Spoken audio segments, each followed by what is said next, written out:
My spouse Diana is a long-limbed, emerald-eyed blonde. I appear more unassuming, tall, azure-eyed, chestnut-haired with a shrapnel wound scar on my left cheek and already silvering temples, a remembrance of my military service. We are both 34 years old and have been united for 11 years. We have 2 offspring, Peter and Keith, boys aged 10 and 8. I work as a specialist appraiser at a jewelry boutique, assessing and verifying antique jewelry.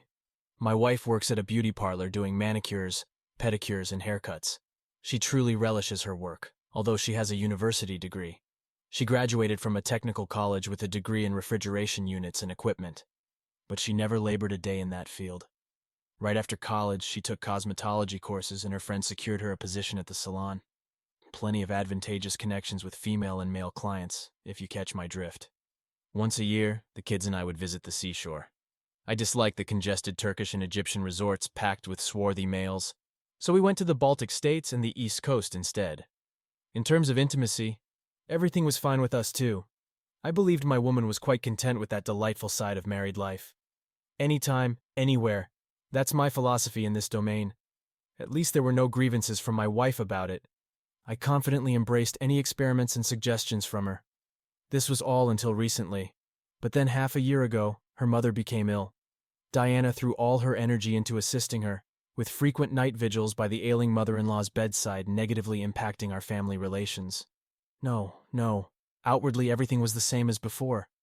My wife's gentle, weary, melancholic gaze when refusing intimacy. You know I'm so drained from work and caring for my mom. Wait, my love, not now. A tender, delicate touch on my cheek. Not now became the slogan of our family life, from sex to relaxation. And her mother continued being unwell, with my wife visiting her more and more frequently. At some point, she started spending more time with her mom than with her husband and own offspring. A daughter's love, that's my mom.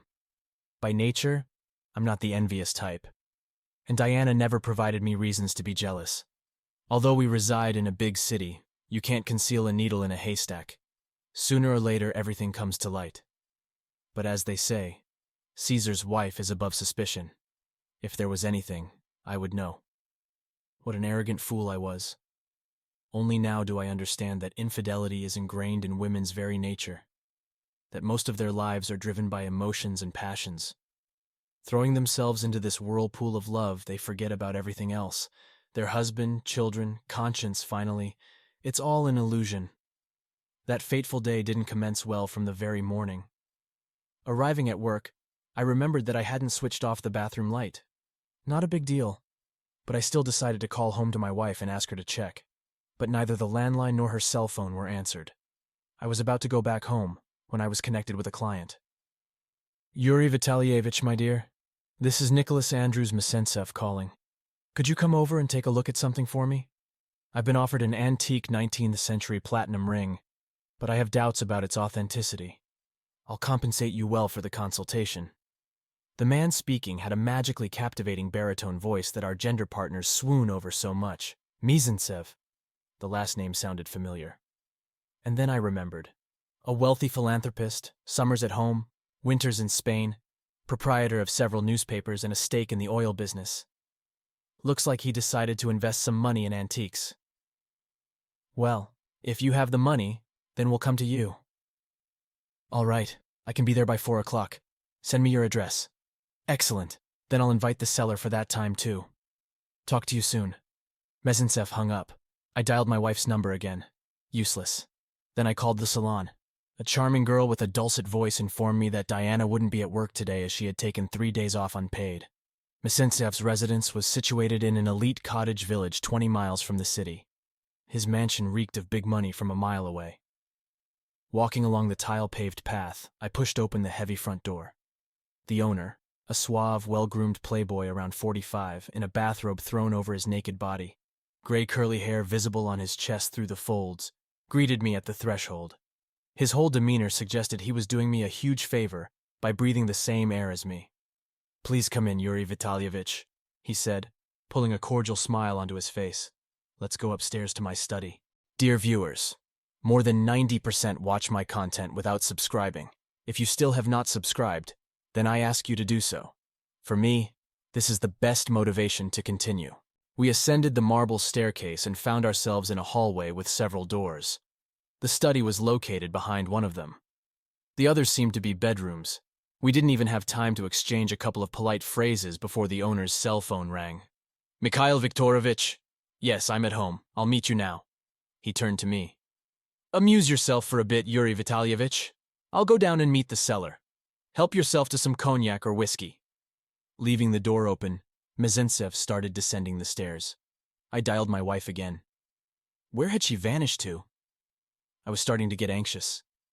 The phone rang, and suddenly somewhere a painfully familiar melody started playing faintly.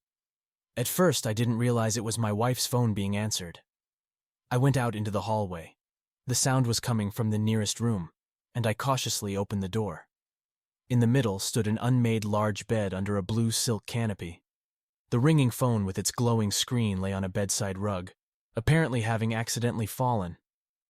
For a few seconds I stood there stunned, not knowing what to think or do. My heart was pounding in my throat, periodically falling into my stomach. I bent down and picked up the phone.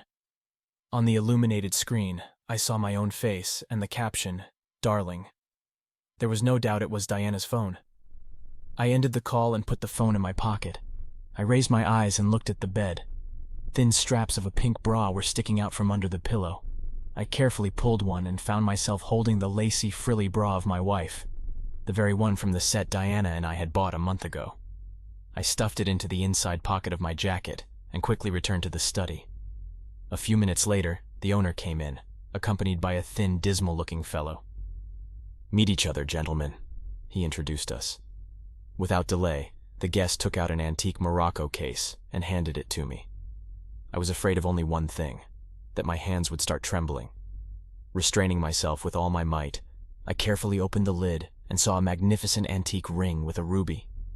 For a few minutes I closely examined it through a loupe, then held it up to the lamp, looked at the hallmarks on the inside of the ring and the play of light in the blood-red stone. There was no doubt it was indeed an antique ring, approximately mid-19th century, the work of an unknown Russian jeweler.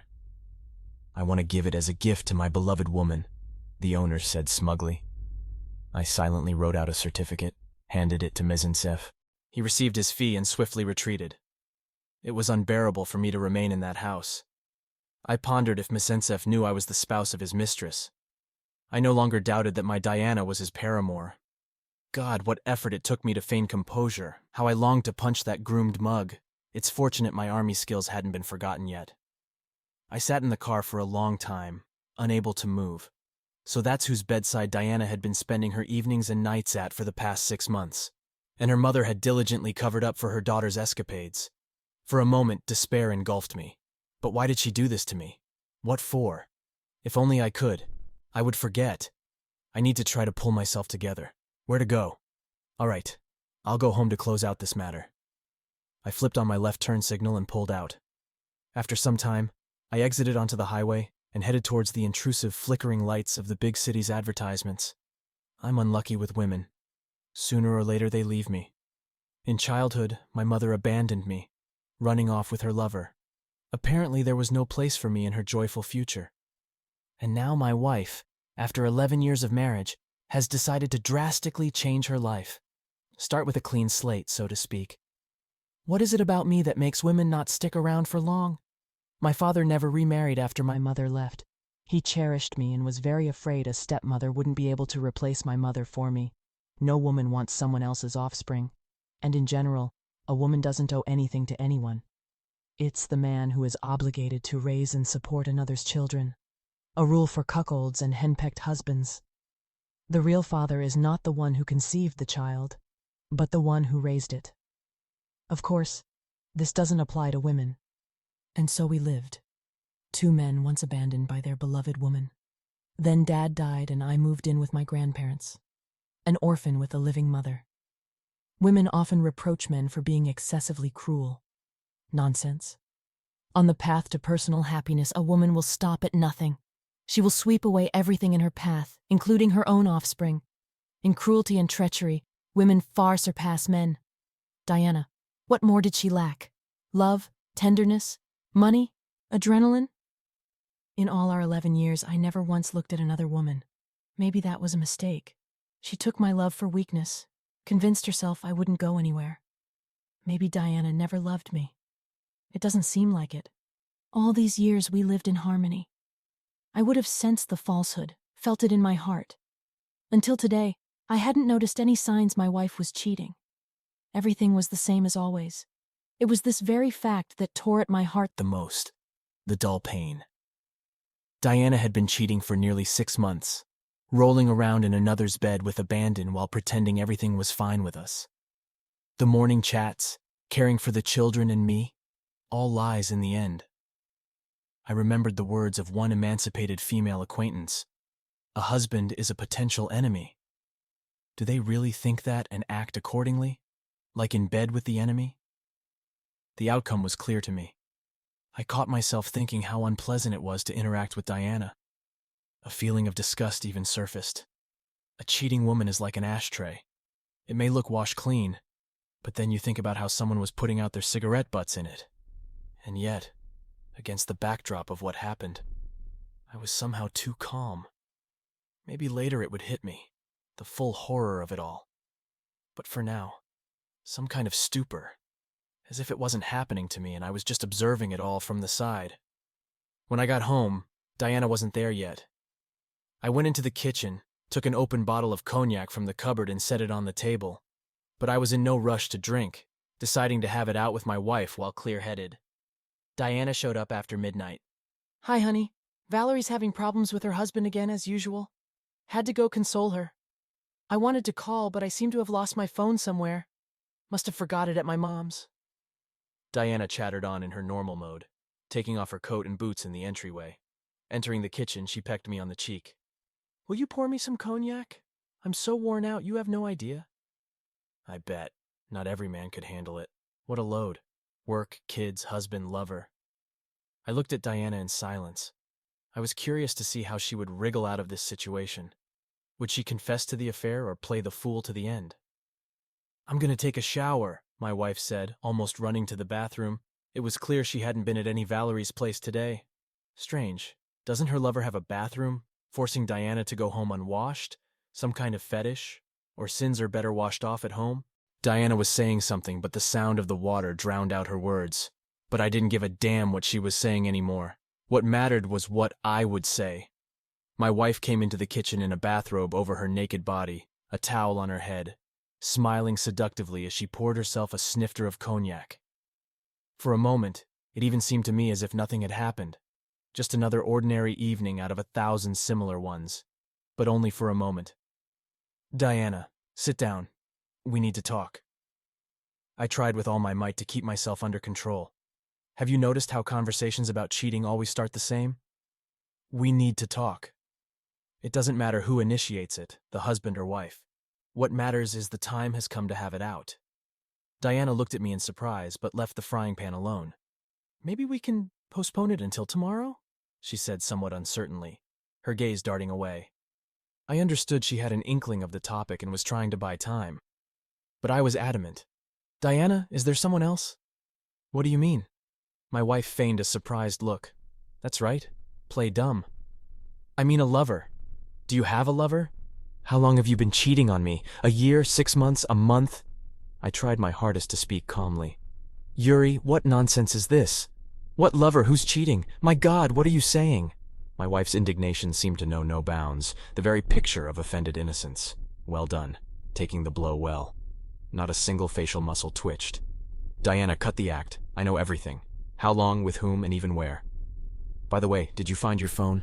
Maybe we should call your mom. My wife was silent, gathering her thoughts. It's really bad to be so absent-minded. Better check you didn't forget anything. I placed her phone on the kitchen table. I could see Diana's pupils dilate. She covered her mouth with her palm. Where did you get that? She whispered, barely audibly. I found it in Nicholas Andrews' bedroom. I wonder what you call him. Bunny, Baby, Nicky, or maybe Nick. I was openly mocking her. Yuri, you misunderstood everything. Yes, I was at his house, but for work. I was giving him a manicure. Diana looked ready to burst into tears. She didn't even ask which Nicholas Andrews, so she knew perfectly well who I was talking about. In the bedroom? In his bed? I'll allow it. And I suppose you were massaging him with your breasts. What breasts? What are you saying? Diana was shouting now. Apparently she had recovered from the surprise. I silently placed the bra on the table, that pink lacy one. Diana fell silent, feverishly thinking up an excuse. I was hot. I changed into a bathrobe and took off my bra too. You know how your breasts sweat, especially in a bra. You men don't understand that. So there was a striptease too. I was openly laughing now, though there was really nothing to laugh about. Diana flinched as if struck. Apparently she realized the excuse didn't work. Yuri, I love only you. I don't need anyone else. I don't know what you've imagined, but I'm telling the truth. We have 2 children. What lover? What cheating? Diana fell to her knees before me. My darling, my dear, I'm not guilty of anything before you. I have only one man, and that's you. Believe me. Diana was sobbing loudly now, not holding back her emotions. She grabbed my hand and started kissing it, tears streaming down her cheeks. There was so much love and tenderness in her voice, it was simply impossible not to forgive her. What can I say? Tears are heavy artillery. We men are emotionally weaker than women. I wanted to hug Diana, kiss her beloved eyes, stroke her hair, soothe her. Indeed, to hell with cheating. She was just at work, so she dropped her phone. Big deal, it happens to everyone. I won't even mention the bra. What nonsense.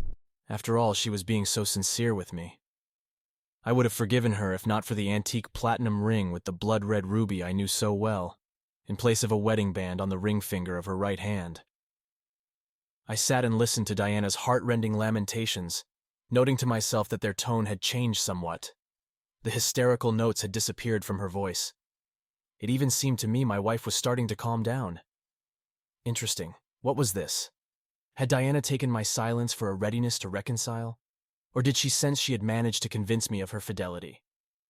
It's long been known that women consider man a special species of bipedal creature, which they diligently study, try to tame and teach to eat from their hand.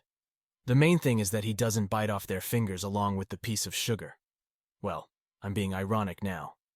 But at the time I was sitting there stunned, the full meaning of what was happening only just starting to penetrate. Diana finally fell silent and looked at me through her tears, probably expecting me to rush into her embrace. Indeed, what else to expect from a dimwit whose wife has been playing around for almost 6 months while he doesn't have a clue? Diana made an attempt to hug me, but I pulled away. Where did you get that ring? I took her right hand. The ring. She looked at me perplexed, her gaze shifting guiltily. Oh, the ruby one? A girlfriend suggested I buy it. So I took it to try on and wear for a bit, to see if it suits me. Diana already understood this was the end, but was still desperately trying to grasp at words, though she wasn't doing a good job of it. All right, enough. I think it's best if you leave now. You have somewhere to go after all.